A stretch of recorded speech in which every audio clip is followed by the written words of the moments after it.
How does human perception of reality work? We have 5 senses.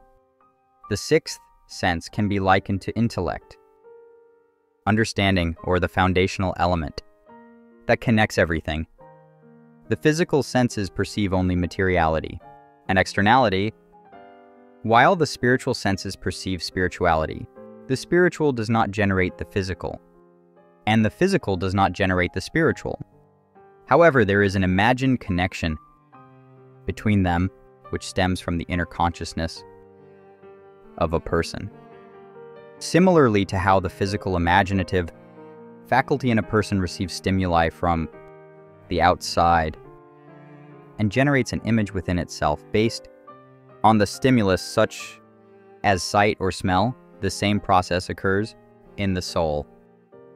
We see, for example, that in a dream or under the influence of a substance, one can experience even more vividly without any external stimuli, relying solely on the power of imagination. The substance, in such cases, suppresses the constraints of rational thought, inherent in a person.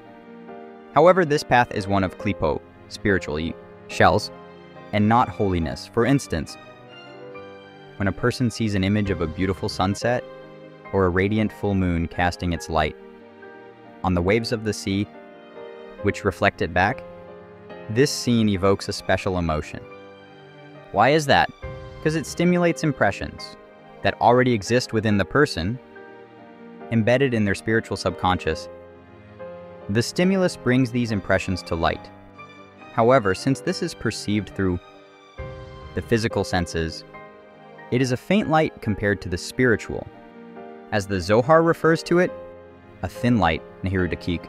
In any case, this is true of all stimuli. They awaken elements already embedded within us in our consciousness from infinity, hidden since the Tzimtzum contraction.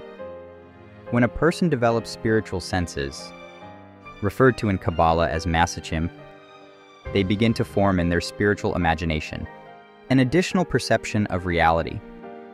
The physical sense stimulates a deeper level of consciousness within them, referred to as the light of the soul. The great light resides in Torah and mitzvot, which are also stimuli for a person's consciousness. However, these are very concealed, similar to how a quantum particle is hidden in relation to an apple. This concealment exists so that a person may first purify themselves, achieving true inner purity, rather than relying on external masks. The wisdom of Kabbalah and the inner teachings of Torah are like a man and a woman together, similar to the relationship in physical science between physics and astronomy, or between physics and quantum theory. Therefore, may we merit to use physical stimuli correctly to awaken the appropriate impressions within us, called in Kabbalah 288 sparks, rapach, nitzotzen, desires of giving, and the first 3 sephirot. May the light of the Torah shine upon us and purify us, for the klipo and the sin of the primordial serpent cause a person to misinterpret reality, leading to a deceptive interpretation, a matrix-like illusion. May we merit refining our spirit to interpret reality correctly. Amen. For more, see the Kabbalah for Beginners, a course in consciousness videos on YouTube. I am Rabbi Kabbalah for Beginners. I'd appreciate your support on YouTube. Please subscribe to help spread this content.